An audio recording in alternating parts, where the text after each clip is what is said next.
Islamabad international airport ਨੂੰ outsource ਕਰਨ ਦੀ ਮਨਜ਼ੂਰੀ ਦੇ ਦਿੱਤੀ ਗਈ। ਜ਼ਰਾਏ ਦੇ ਮੁਤਾਬਿਕ ਵਜ਼ਾਰਤ ਖਜ਼ਾਨਾ ਨੇ ਇਸਲਾਮਾਬਾਦ 에ਅਰਪੋਰਟ ਨੂੰ ਆਊਟਸੋਰਸ ਕਰਨ ਦਾ ਪਲਾਨ ਮਨਜ਼ੂਰ ਕਰ ਲਿੱਤਾ, ਜਿਸ ਦੇ ਤਹਿਤ ਆਊਟਸੋਰਸ ਹੋਣ ਤੇ ਥਰਡ ਪਾਰਟੀ ਐਡਵਾਂਸ $10 ਕਰੋੜ ਦੇਵੇਗੀ, ਜਦਕਿ ਖਿਲਾਫ ਵਰਜ਼ੀ ਕੀਤੇ ਜਾਣ ਤੇ ਐਡਵਾਂਸ पेमेंट ज़ाब्ते मुआहिदा कैंसिल हो जाएगा। ज़राए का दसना है कि इस्लामाबाद एयरपोर्ट के इंतजामी अमूर फाइनैंशियल क्लॉज डिज़ाइन ते कंस्ट्रक्शन थर्ड पार्टी की जिम्मेदार होगी, जबकि सर्विस चार्जिज एक्सचेंज रेट ते शॉप रेंट भी थर्ड पार्टी के जिम्मेदार होंगे।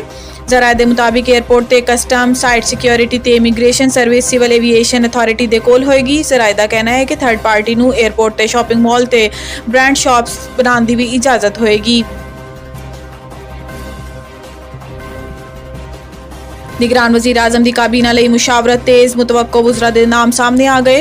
ज़राए के मुताबिक निगरान वज़ीर आज़म ने तमाम शख्सियात के प्रोफाइल का खुद जायज़ा लैन का फैसला किया तो अनवारुल हक काकड़ ने अपनी काबीना भी मुख्तसर रखने का फैसला किया। ज़राए का कहना है कि निगरान वज़ीर आज़म ने अपने रुफका नाल गुफ्तगू किया है कि मुआशी मुश्किलात के शिकार ते मुल्क च मज़ीद बोझ नहीं डालना चाहता वा। मेरा प्रोटोकॉल कम तो कम रखा जाए, अखराजात ते लोगों को तकलीफ ना दी जाए। ज़राए के मुताबिक निगरान काबीना लई इस मुख्तलिफ नामा ते गौर जारी है, जिन्हें जलील अब्बास जिलानी, शुएब सडल, एहसन भवन, सरफराज बुगटी ते जुल्फकार चीमा के नाम जेरे गौर ने। ज़राए का कहना है कि साबिक वज़ीर इतलात मुहम्मद अली दुरानी नूं वज़ारत इतलात दा कलमदान दिते जाने का भी इम्कान है।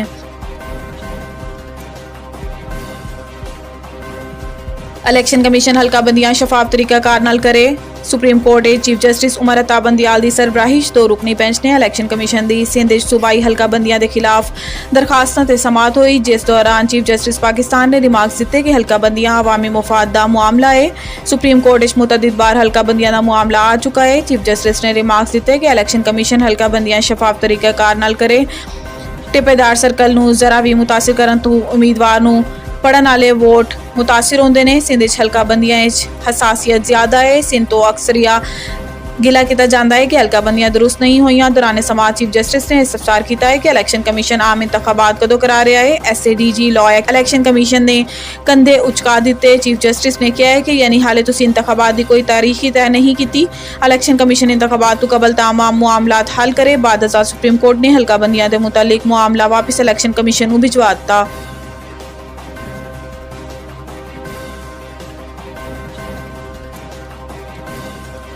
PTI दे एक और अहम रहनुमा का पार्टी छड्डन का ऐलान शमशाम बुखारी की जानिब तो जारी बयान 9 मई के वाक़यात की मजम्मत करते हुए किया गया है कि मैं हर मुहिबे वतन पाकिस्तानी की तरह 9 मई के वाक़यात की पुरजोर मजम्मत करता वां।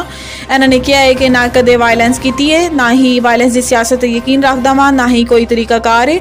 शमशाम बुखारी का कहना सी कि यह मुल्क साडा है, साडे इदारे ने, असी मिल के मुल्क लिए काम करना है। आज तरीके इंसाफ तो लाताल्लुकी का ऐलान करते हुए इनू छड्डन का ऐलान करता वा। दूसरी जानिब शमशाम बुखारी ने इस्तेकाम पाकिस्तान पार्टी के चेयरमैन जहांगीर तरीन नाल मुलाकात की। ज़राए के मुताबिक शमशाम बुखारी ने इस्तेकाम पाकिस्तान पार्टी शामिल होने का फैसला किया, जिहड़ा चंद रोज़ प्रेस कॉन्फ्रेंस करके बाकायदा पार्टी शमूलियत का ऐलान करेंगे।